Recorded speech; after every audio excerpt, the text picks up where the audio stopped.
Y si Sean Lowry no hubiera metido ese pad, ¿qué hubiera pasado en la Ryder Cup? Después te lo cuento. Pero antes, como cada mes, en este episodio te hablo de actualidad. Empezamos con el Open de España. Torneo que ha ido ganando, que ha ido creciendo. Se disputa del 9 al 12 de octubre en Madrid.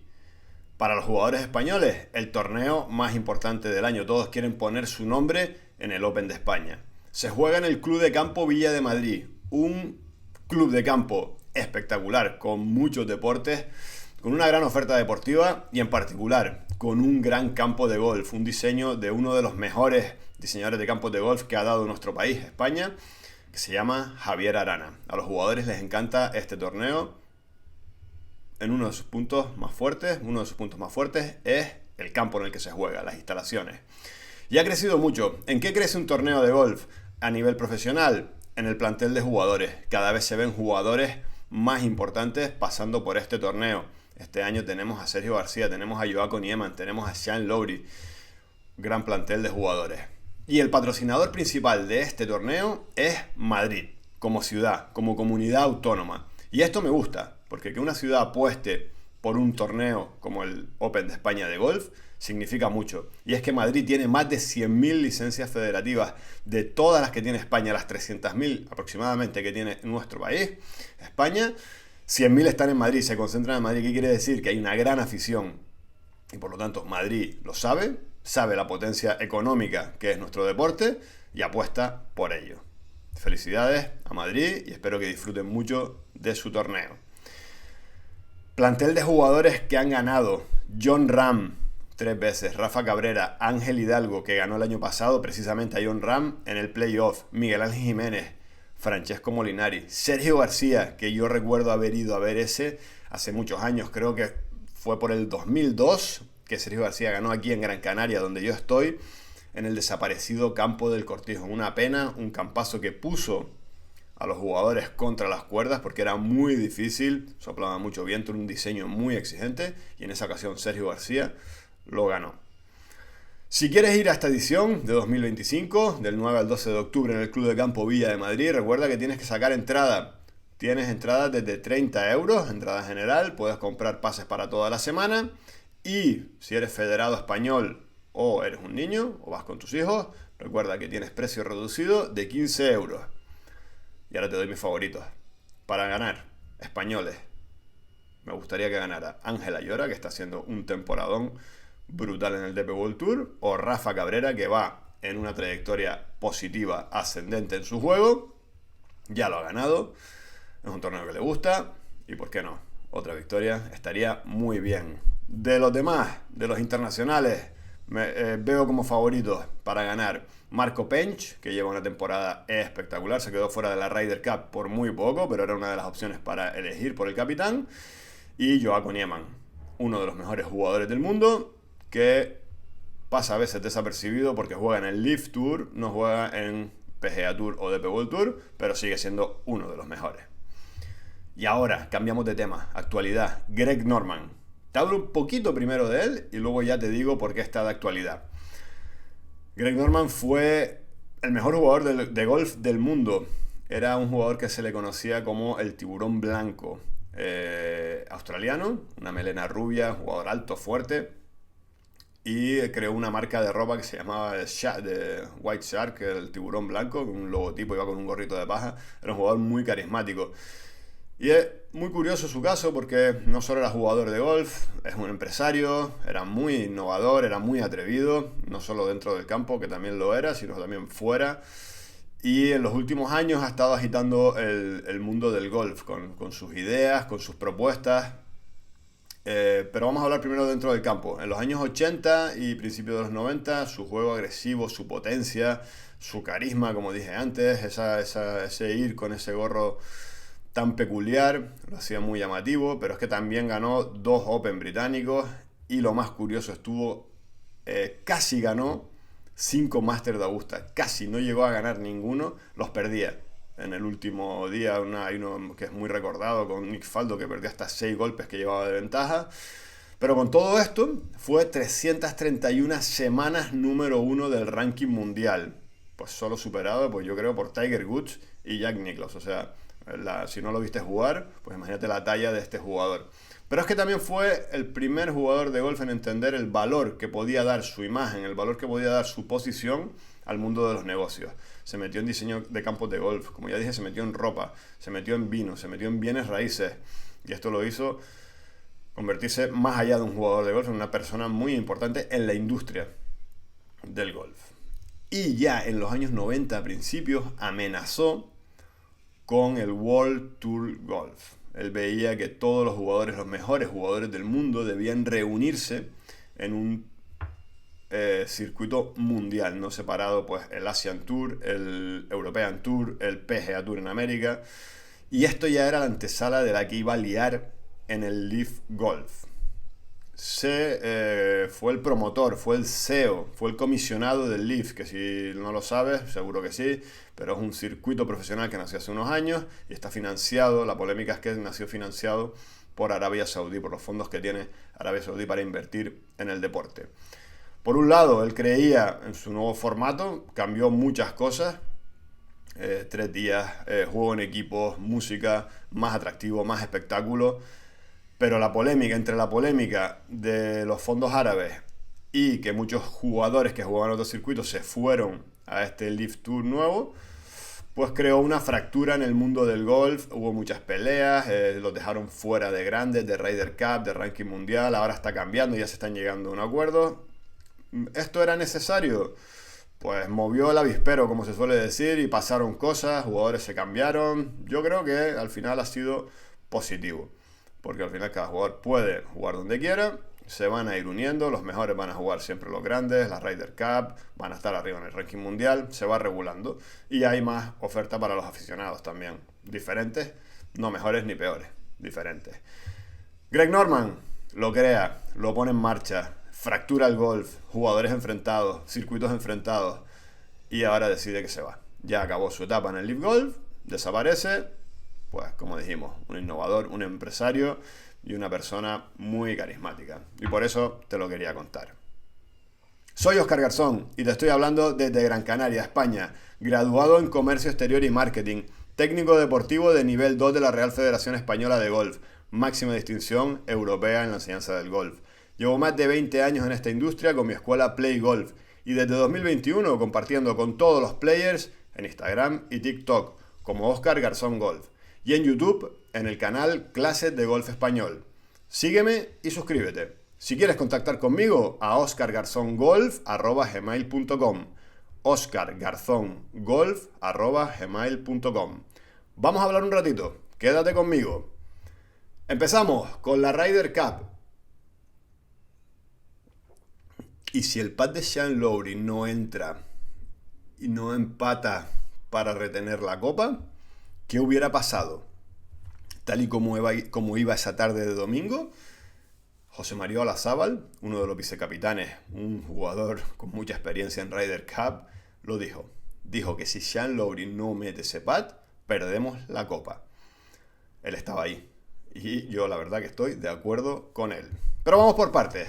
Gala inaugural. A mí una cosa de este torneo que me gusta es la gala inaugural. Me parece curioso ver a los jugadores enchaquetados con sus uniformes, en ropa distinta, en un escenario distinto al campo de golf, a ver cómo actúan, qué gestos tienen.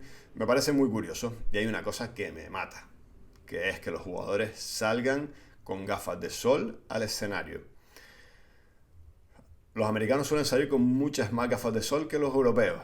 Parecen agentes de seguridad, parecen del FBI. Pero este año los europeos, solo hubo uno que salió con gafas de sol al escenario y las mantuvo bastante tiempo. Por lo menos se las quitó para saludar cuando fue nombrado Rory McIlroy. Me mataste, Rory.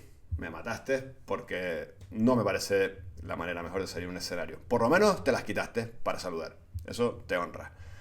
Pero bueno, eso es una broma. Vamos con el discurso de los capitanes. Me gustaron los dos discursos, pero el de Luke Donald por encima del de Keegan Bradley. Se ve que Luke Donald lo había preparado más, tiene otra formación y la verdad que agradeció a todo el que tenía que agradecer, dio mensajes de motivación, de por qué estaban ahí, de cuáles eran sus objetivos. Me encantó, me encantó. Keegan Bradley también lo hizo muy bien, Fue muy curioso ver cómo los dos interactuaban en sus discursos. Keegan Bradley y Luke Donald coincidieron en el circuito como jugadores. Keegan Bradley sigue jugando, pero resulta que cuando Keegan Bradley entró en el circuito PGA, Luke Donald era el número 1 del mundo. Y dijo Keegan Bradley que le tiene mucho respeto y mucha admiración a Luke Donald por cómo le trató a él en su entrada en el circuito, pese a ser número 1 del mundo. O sea que ya nos dice también que Luke Donald, además de ser un gran profesional, es una gran persona. Vamos con la competición. Los 2 primeros días, juego por parejas. Foursome, fourball. Juegan por la mañana parejas, foursome, un golpe cada uno. Por la tarde, fourball, mejor bola. Cada uno con su bola y juegan mejor bola. Y esta es la clave de la Ryder Cup. Porque si tomas ventaja en estos días, tienes mucho para ganar la copa. Y en este caso, Europa lo hizo muy bien. Lo hizo muy bien y de hecho iban ganando de paliza. Habían ganado la mayoría de los partidos. Estados Unidos apenas había sumado un punto. ¿Por qué? Porque las parejas europeas son muy fuertes. Jugadores como Tommy Fleetwood, como Rory McIlroy, como Jon Rahm, Tiller Hatton, se conocen muy bien. Llevan muchos años jugando juntos. Y eso hace que sean parejas muy, muy sólidas. Y la realidad es que ganaron muchos puntos. Además, se sumó que Estados Unidos, el capitán Keegan Bradley, hizo malas elecciones. Juntó jugadores que no congeniaban, juntó jugadores que su juego no se complementaba y eso hizo que perdieran muchos partidos.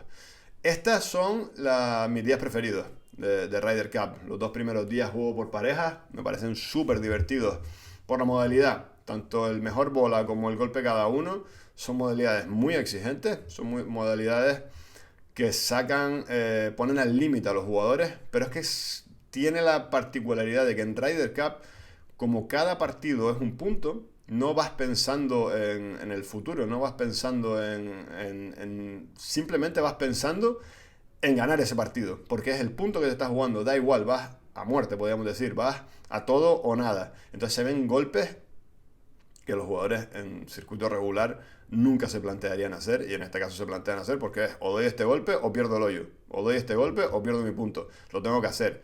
Y con la motivación que llevan, con la ayuda que llevan de su compañero, en el caso de los europeos sobre todo, que se complementan muy bien, hacen que hagan cosas que no veríamos normalmente. Y el nivel que se ve es espectacular. Vimos golpes que se iban a bandera de una manera, pero, o sea, por encima de lo que hacen en su juego regular, que ya de por sí es muy bueno. Este día de parejas tuvo una nota negativa, bastante negativa, muy negativa, que fue el público. Ya sabíamos que ahí en Nueva York, en Bethpage, el equipo europeo se iba a encontrar con una situación complicada, porque es un público muy exigente, es un público que podemos decir un tanto maleducado, se pasa un poco del límite y hicieron cosas intolerables, pues desde tirar bebidas a Rory McIlroy y a su familia, a su mujer, a insultar a los jugadores mientras iban por el campo, a hablarles mientras hacían el backswing o hacían sus rutinas de golpe, lo cual eso es pasar un límite que yo creo que en el golf no se debe pasar, porque hay una tradición, hay un respeto al deporte, al deportista, y es un poquito diferente a otros deportes porque la concentración que requiere pues no se debe entrar en estropear una rutina o hablarle durante el backswing a un jugador. Y por supuesto no se permite insultos o agresiones, que hubo en este caso. E incluso se criticó mucho porque la propia organización, una speaker en el tee del 1 ya fomentó que le dijeran palabras feas a Rory McIlroy. Tal es así que Rory McIlroy ha dicho en alguna declaración, que yo no sé si es cierto o no, o si lo va a cumplir o no, que no querría volver a jugar en suelo estadounidense algún torneo. Me parece bien, porque la verdad que si se va a cumplir eso, no debería hacerlo. Y pasamos ya del público, que no, eso fue un borrón ahí dentro de un gran evento como es la Ryder Cup, y nos vamos a el domingo. Partidos individuales, 12 puntos en juego. O sea que realmente, aunque cojas ventaja en los primeros días de pareja, puede pasar de todo, porque 12 puntos ya ha habido remontadas épicas, como lo hizo en Medina el equipo europeo, pero es muy difícil. Y en este caso, ¿Había posibilidad de remontada? Sí. Era realmente una posibilidad muy pequeña. Y la hubo. Fue muy igualado, todos los partidos llegaron casi hasta el final. Si Sean Lowry no mete ese pat y consigue ese puntito, ese medio puntito para retener la copa, se nos podía haber ido, porque los otros partidos quedaron empatados y podía haber ido la balanza hacia el otro lado perfectamente, como te dije antes, ya lo dijo José María Olazábal. Y curioso, porque ese domingo los europeos empiezan ganando. Yo lo estaba viendo, salieron al campo, Fitzpatrick, Justin Rose, Tommy Fleetwood, en azul todo. Pero después se fueron desinflando. Y el único que consiguió ganar un punto entero para el equipo europeo fue el sueco Oberg. Fue el único que ganó, los demás todos empatados.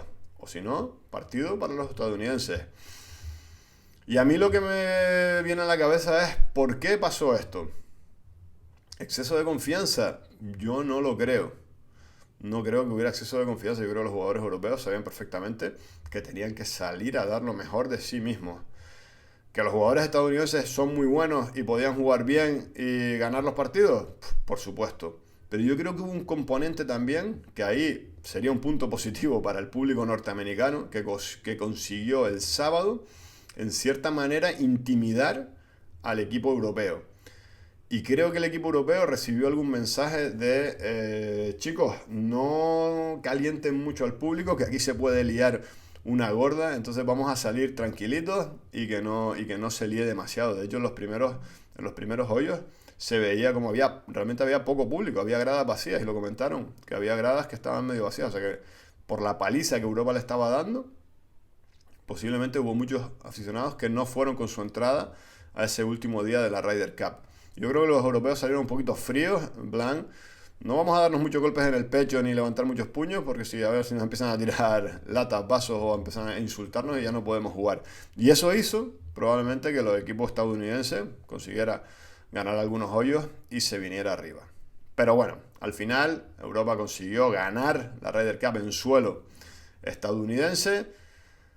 Nuevamente Luke Donald, gran año para Rory McIlroy, y el año que viene no, dentro de 2 años, siguiente edición en Irlanda, veremos a ver si Estados Unidos puede conseguir esa copa o Europa sigue con esos buenos resultados en Ryder Cup. Vamos con jugadores destacados de esta Ryder Cup. Me quedo con Sean Lowry por meter ese pat, que fue decisivo, no era un pat fácil de meter y lo metió.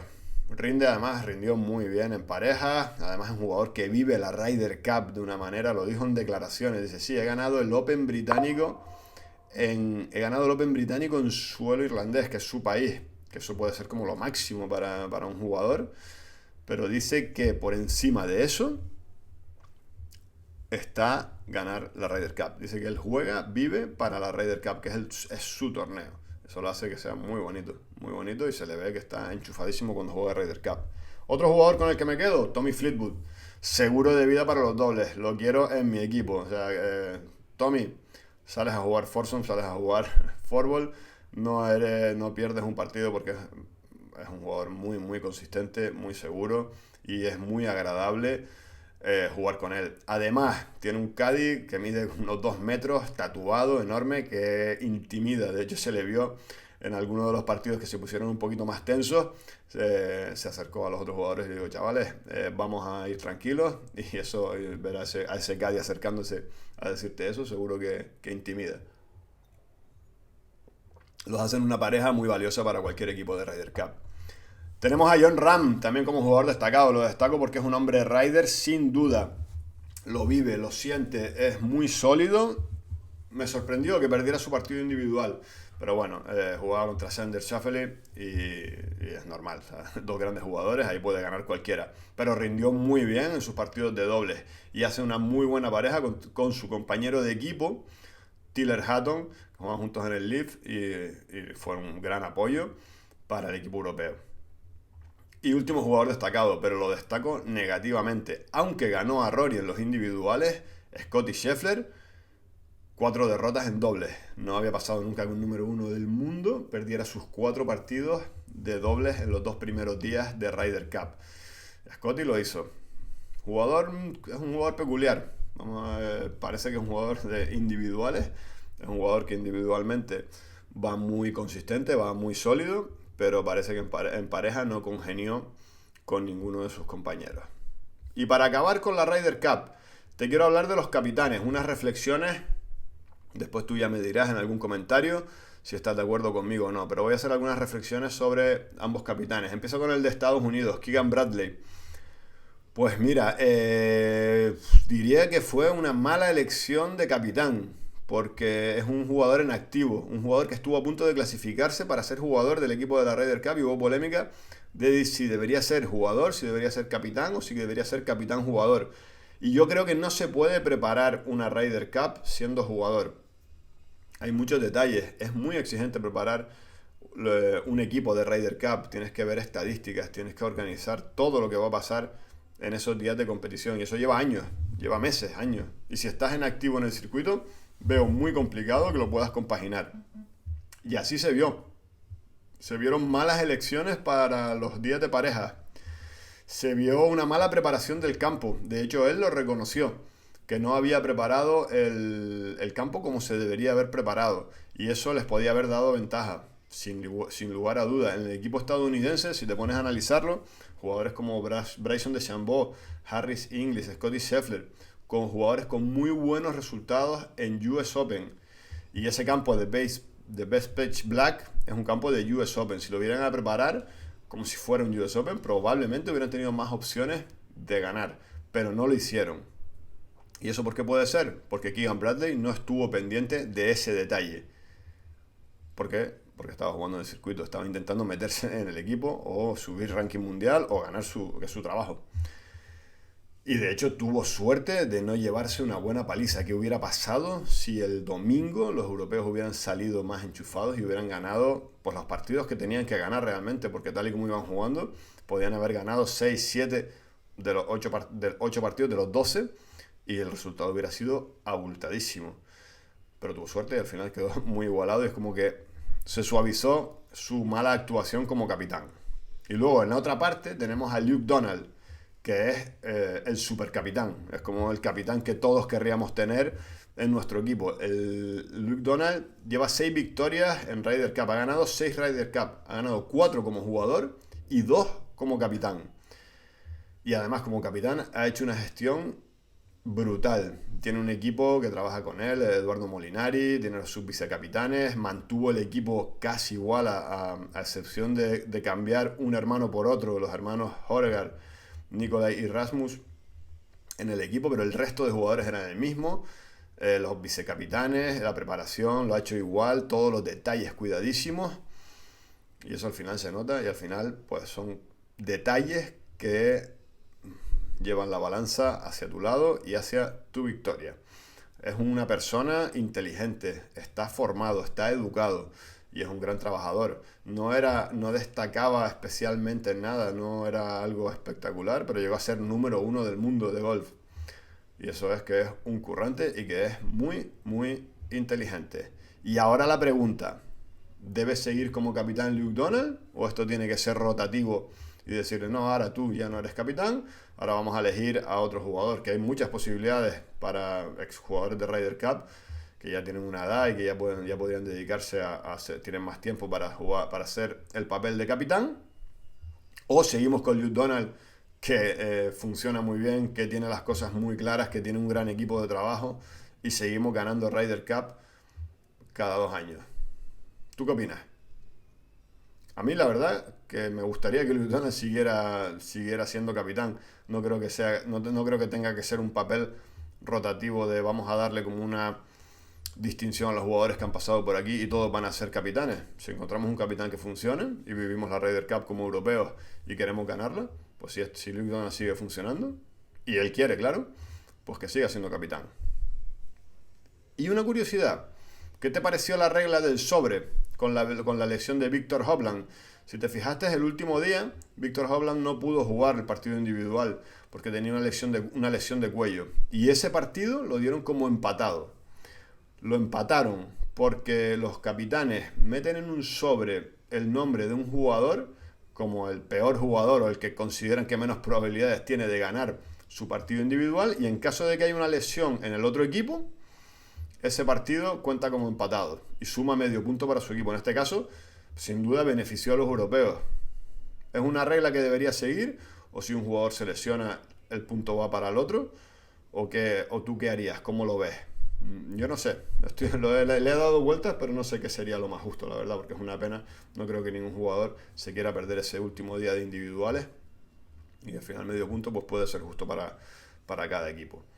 Y con esto acabamos Ryder Cup. Y ahora te voy a hablar del estreno que ha habido en el canal de YouTube. Recuerda que tengo un canal de YouTube Clases de Golf Español al que te puedes suscribir, al que te puedes unir y colaborar con una membresía de 4,99 al mes para ver los estrenos en adelanto, para ver contenido exclusivo y para colaborar con mi proyecto online. Recuerda, suscríbete y únete al canal. Y ha habido estreno de driver. Es un tema que a todo el mundo le atrae, porque casi todo el mundo tiene problemas con su driver. Es un palo muy difícil de controlar y todo el mundo quiere mejorarlo. Quieres más distancia, quieres más velocidad. Pues en este estreno te doy 2 ejercicios muy fáciles de hacer, que te puede llevar a tus rutinas de práctica, que te puede llevar a tu swing de práctica incluso en el campo. Lo podrías hacer y te ayudaría. Te hablo por encima, como siempre, después tú vete a verlo, te voy a dejar el link en la descripción de este episodio del podcast, tú puedes ir, te recomiendo que acabes este podcast y luego vayas a verlo. ¿De qué te hablo en ese vídeo, en ese estreno? Pues los ejercicios, como te he dicho, no son solo para el driver, te valdrían para cualquier palo de la bolsa. Esto es un gancho que pongo de driver porque sé que a todo el mundo le atrae, pero la realidad es que te vale para cualquier palo de la bolsa. Primer ejercicio. Es un ejercicio para trabajar en la secuencia de movimientos. Recuerda que cuando tú vas a mover el palo de golf, no tienes que intentar moverlo. Tienes que seguir una secuencia. Y esa secuencia empiezan los pies, pasa a las caderas, luego pasa al torso, luego pasa al brazo y luego por último pasa al palo. Entonces es un ejercicio que vamos a hacer solo con el brazo izquierdo, hablando de jugadores diestros, con un elemento ligero. Yo lo hago en el vídeo con una varilla de alineación. Si no tuvieras varilla de alineación, le puedes dar la vuelta a un palo, le quitas el peso de la cabeza y ya es como si tuvieras una varilla. Y ahí vas a hacer un swing en el que haces el backswing y en el que en la vuelta del backswing notas esa secuencia. Haces backswing, haces una pequeña pausa y ahí empiezas. Pisas en la pierna izquierda, que sería el comienzo de la secuencia, pie. Empiezas a desplazar un poquito la cadera y a girar la cadera. Segundo. Tercero, torso. Siguiente, brazo. Aceleras. Y último, haces que la varilla o el elemento ligero suene. Y ya tienes la secuencia. La idea es como dejarte el palo atrás, que ese sería el famoso lag, pero no es porque tú lo fuerces, sino es porque cambias la secuencia y primero mueves el cuerpo y después lanzas el brazo con la varilla. Y es un ejercicio súper bueno para notar cómo el palo tiene que acelerar y después coger velocidad. Vete al vídeo porque merece la pena que lo veas. Ahí te lo demuestro cómo lo haces. ¿Te acuerdas de Harvey Penick? Fue el profesor de Tom Kite, de Ben Crenshaw. Tiene libros muy famosos, El Pequeño Libro Verde. Y son muy agradables de leer, pero la realidad es que era otra época. Ahora con la tecnología que tenemos, pues tenemos muchas cosas que él intuía, pero no sabía exactamente. Y de hecho me lo comento en el vídeo porque un alumno me dijo que había leído el libro y que estaba siguiendo el consejo de Harvey Penick, que era que si no usas bien el driver, pues no lo uses y lo guardes y uses otro palo. Pero la realidad es que ahora con los campos que tenemos, con los drivers que tenemos, que son palos muy fáciles, diseñados para perdonarte, para que sean fáciles, eso yo creo que es un consejo que ya no está en vigor. Usa el driver, practícalo, porque merece la pena acortarte distancia en los hoyos, usar palos más cortos para ir a green, y no es tan difícil, porque si llevas un driver medio ajustado a ti, es un palo que realmente no es tan difícil. Segundo ejercicio, le llamo el 1, 2, 3 para swing de práctica, y es un ejercicio que es muy bueno para programar un buen arranque del swing. Hay un fallo muy habitual que yo veo en las clases, que el jugador empieza su swing con las manos. Arranca con las manos, con los brazos y luego ya va al cuerpo. Pero es que debería ser al revés, como dijimos en el otro ejercicio. Arrancas con el cuerpo y después van las manos y el palo. Pero es que eso debería pasar en el backswing. En el primer ejercicio lo hablo desde la acción ya de bajada. No le doy importancia al backswing, no se puede trabajar todo al mismo tiempo siempre. Pero este ejercicio es al revés, es programar un buen arranque.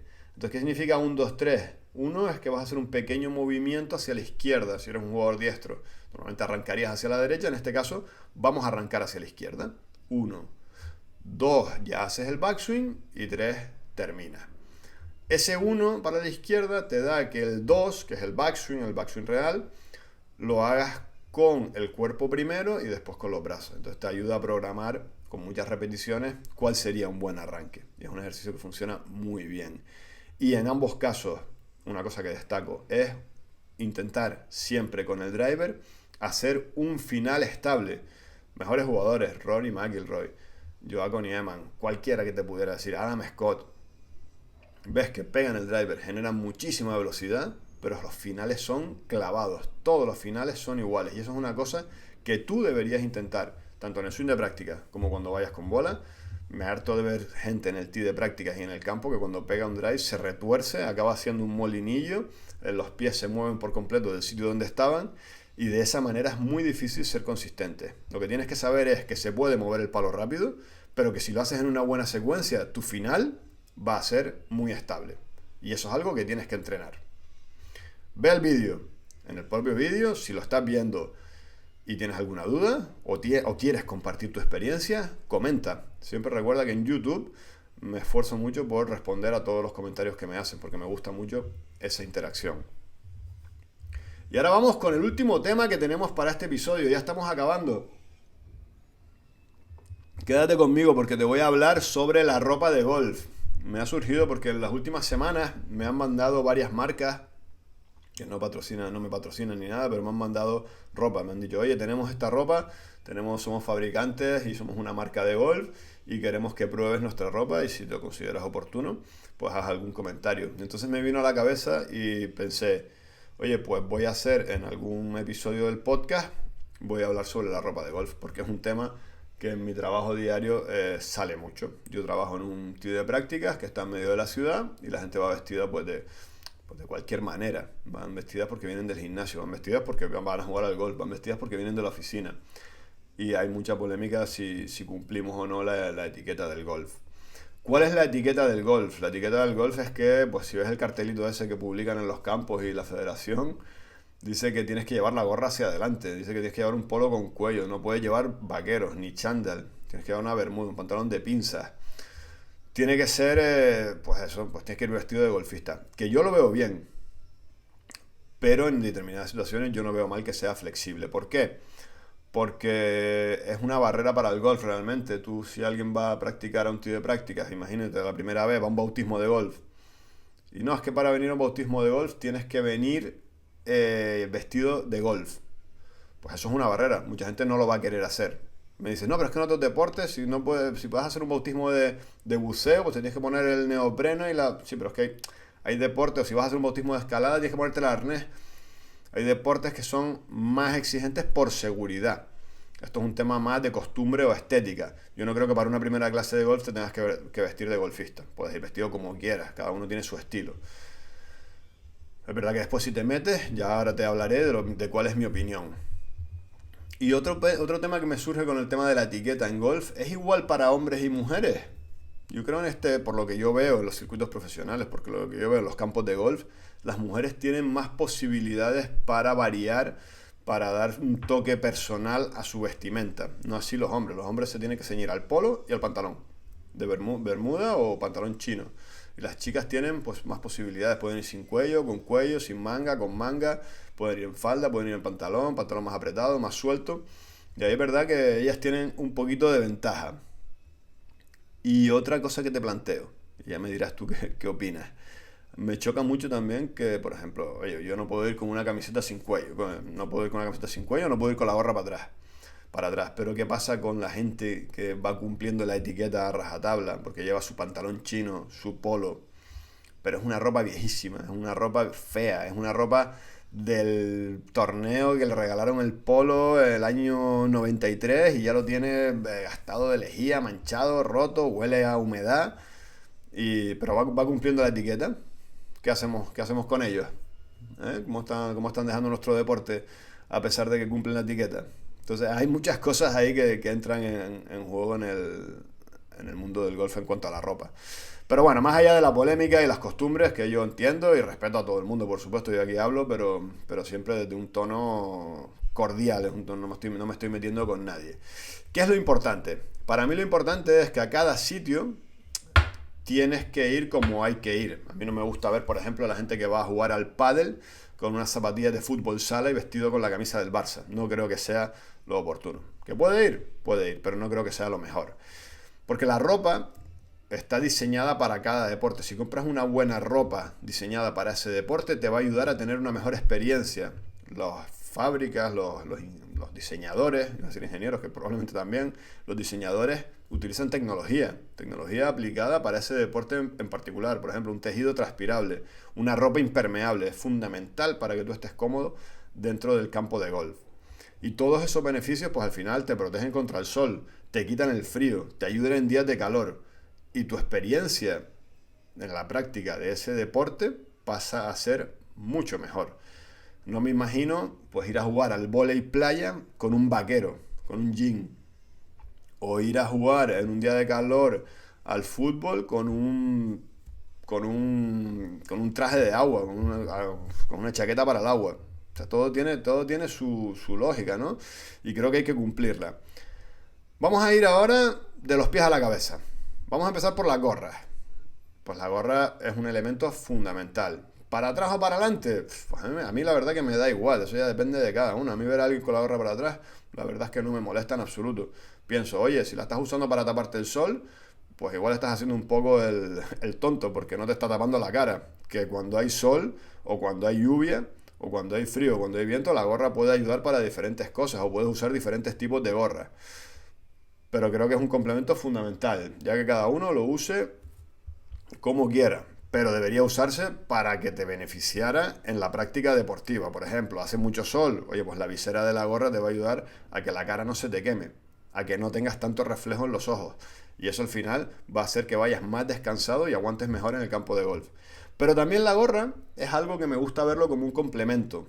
No me gusta la gente que va con una gorra vieja, una gorra desteñida, porque oye, me tengo que tapar del sol y me pongo con una gorra que me la he puesto 250.000 veces, ya no tiene color, tiene el cerco de sudor blanco ese que se queda. No, a mí la gorra me gusta verla como algo bonito, como algo que te tiene que conjuntar con la ropa que llevas, como algo que tienes que buscar, oye, me voy a buscar una gorrita que sea un poquito diferente para diferenciarse y que esté en buen estado.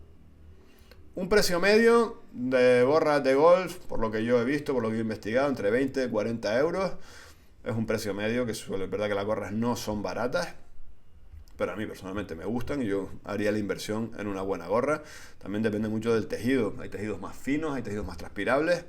Ya eso depende del clima, que es una de las cosas que influye mucho a la hora de elegir la ropa que vas a usar para jugar. Vamos con el polo, con la camiseta, con lo que te pones en la parte superior de tu cuerpo para jugar. Yo aquí insistiría en el tejido, tejido y tejido. Hay que insistir en coger un buen polo de golf. ¿Por qué? Porque para mí tiene que ser ligero, tiene que ser elástico y tiene que ser transpirable. Manga corta, manga larga, dependiendo del clima en el que juegues. Pero a mí estas tres cosas, ligero, elástico y transpirable, fundamental, porque si no, no vas a estar cómodo haciendo el swing de golf. El corte tiene que ser diseñado para golf. ¿Por qué? Porque hacemos muchos movimientos en los hombros, en el torso, hacemos giros, nos levantamos, nos agachamos, hacemos el swing a una gran velocidad. Si no se adapta a tu talla y a tu cuerpo, vas a estar muy incómodo. Por ejemplo, cada vez que, a mí me pasa mucho en clase, cuando los jugadores vienen con algún polo que no es tanto de golf, o pasan varias cosas, ¿no? O que no es de su talla, no se ajusta a su cuerpo. Por un lado, cuando empiezan a sudar, están incomodísimos, porque el polo empieza a pesar, el polo se les empieza a pegar. Si tienes un buen polo de un tejido, eso no pasa. Y luego el típico polo que, por ser de vestir, que no haces esos movimientos de hombro, de torso, de giro, de levantarte, cuando haces un swing de golf se levanta y entonces se te ve la mitad del cuerpo cuando haces el swing. Pues si tienes un polo de golf que es un poquito más elástico, que es un poquito más largo el corte, cuando haces el swing y terminas, no se te ve el ombligo. Y eso para mí es importante. Los precios de los polos pues están entre 45 y 90 euros. Es verdad que un polo caro los puedes encontrar más baratos, seguro, pero la duración y la calidad de ese polo, yo creo que también es importante valorarla. Un polo que te va a durar bastante tiempo, pues merece la pena la inversión. Vamos con el tren inferior, pantalones y faldas. Sí o sí tienen que ser elásticos. Yo no me planteo jugar al golf ya con un pantalón que no sea elástico, porque nos agachamos, porque te tiene que permitir el movimiento del swing, esa ligera flexión, ese meterte la mano en el bolsillo para sacar algo, agacharte a mirar la caída. No me planteo jugar con un pantalón que no sea elástico, que no sea ancho, que no me quede bien, que no me quede cómodo. Los bolsillos, muy importante, tiene que tenerlos. Muchas veces nos encontramos en los primeros días de golf, estas clases de iniciación, nos encontramos jugadores que van con pantalones faldas o jugadores que van con pantalones faldas que no tienen bolsillo y se encuentran con el problema, oye, ¿dónde meto el lápiz? ¿Dónde meto el marcador? ¿Dónde meto...?